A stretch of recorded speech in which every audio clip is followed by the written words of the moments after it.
Sastry balm ₹5 pack release అయింది కదా. Sastry balm ₹5 అద్భుతం. తీసేసి రిమైనింగ్ మొత్తం మీ మండల్ ల్యాండ్స్ కి రైతు భరోసా అనేది పడుతుంది.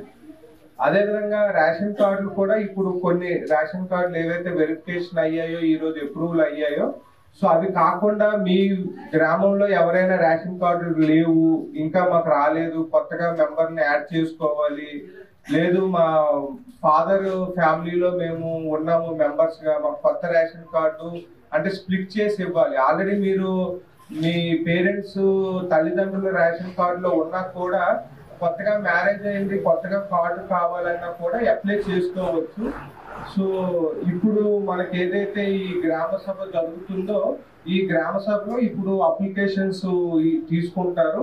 అదే విధంగా గ్రామ సభ అయిపోయిన తర్వాత కూడా ఇక్కడ చాలా మంది రాకపోయి ఉంటారు, వేరే పనులకు వెళ్ళి ఉంటారు. మనకి మండల ఆఫీసుల్లో ప్రజాపాలన సేవా కేంద్రాలు అనేది రన్ అవుతూ ఉన్నాయి.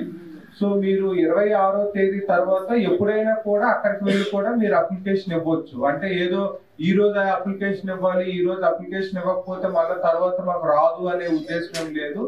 సో 26 తర్వాత కూడా ఎప్పుడైనా కూడా మీరు ఎంపీడీఓ ఆఫీస్ కి వెళ్ళి మీ రేషన్ కార్డులకు సంబంధించిన అప్లికేషన్ అనేది ఇవ్వచ్చు. మీరు ఆల్రెడీ మీ సేవలో కూడా మనకి లాస్ట్ 2-3 సంవత్సరాల నుంచి చాలా మంది అప్లై చేసుకున్నారు. మీ విలేజ్ లో కూడా సుమారు 100కి పైగా అప్లై చేసుకున్నారు, అంటే కొత్తగా ఎడిషన్స్ గురించి. సో అవి కూడా మనకి 26వ తేదీ తర్వాత అవి కూడా ఎంక్వైరీ చేసి వాళ్ళకి కూడా జెన్యూనిటీ ప్రకారంగా వాళ్ళ పేర్లు కూడా రేషన్ కార్డులో యాడ్ చేయబడతాయి. సో కాబట్టి అంటే ఈ రోజే ఇవ్వాలి అనేది ఏం లేదు, ఎప్పుడైనా కూడా మీరు ఎంపీడీఓ ఆఫీస్ కి వెళ్ళి ఇవ్వచ్చు. భూమి లేని వాళ్ళకి మాత్రమే, అది కూడా కుటుంబానికి సంవత్సరంలో 2 సార్లు, ఒక్కొక్కసారి 6,000 అంటే సంవత్సరానికి 12,000 ఇస్తారు.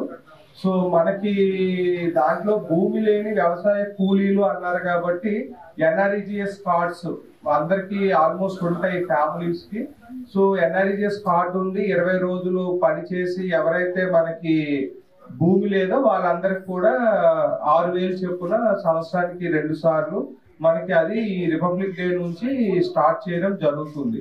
సో అది కూడా మీకు ఆ ఇందిరమ్మ ఆత్మీయ భరోసాలో మాకు కార్డు ఉంది, మేము పని చేసాము కానీ మా పేరు రాలేదు అంటే అవి కూడా మీరు ఇప్పుడు ఇవ్వచ్చు, లేదు అంటే తర్వాత కూడా ఎంపీడీఓ ఆఫీస్ లో ఇవ్వచ్చు.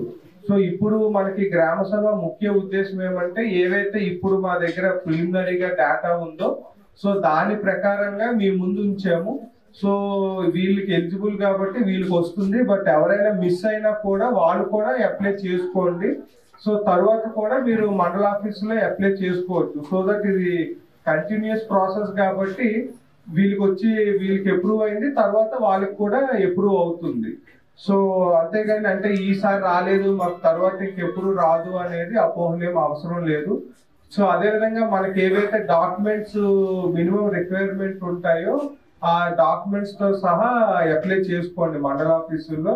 ఇప్పుడు మనకి పంచాయత్ సెక్రటరీ గారు, అగ్రికల్చర్ ఆఫీసరు, రెవెన్యూ సిబ్బంది అందరూ ఉన్నారు కాబట్టి మీకు ఏవైతే స్కీమ్ కి సంబంధించిన అంటే మీకు ఇష్యూస్ కానీ అప్లికేషన్స్ కానీ ఏమైనా ఉంటే ఇక్కడ మీరు రాసి ఇవ్వచ్చు. తర్వాత కూడా మీరు మండల ఆఫీస్ లో కూడా ఇచ్చే ఫెసిలిటీ ఉంటుంది. ఇది కంటిన్యూస్ గా జరుగుతూనే ఉంటుంది. అంటే 26 తర్వాత మళ్ళీ ఎప్పుడు క్లోజ్ అవుతుంది అనేది కాదు. మీరు జనవరి 26 తర్వాత జనవరిలో ఇవ్వచ్చు, ఫిబ్రవరిలో ఇవ్వచ్చు, మార్చిలో ఇవ్వచ్చు. మీరు ఎప్పుడు ఇస్తే అప్పుడు దాన్ని ఎంక్వైరీ చేసి ఎలిజిబిలిటీ ఉంటే దాన్ని మనకి ఆన్లైన్ లో అప్రూవల్ చేయడం జరుగుతుంది.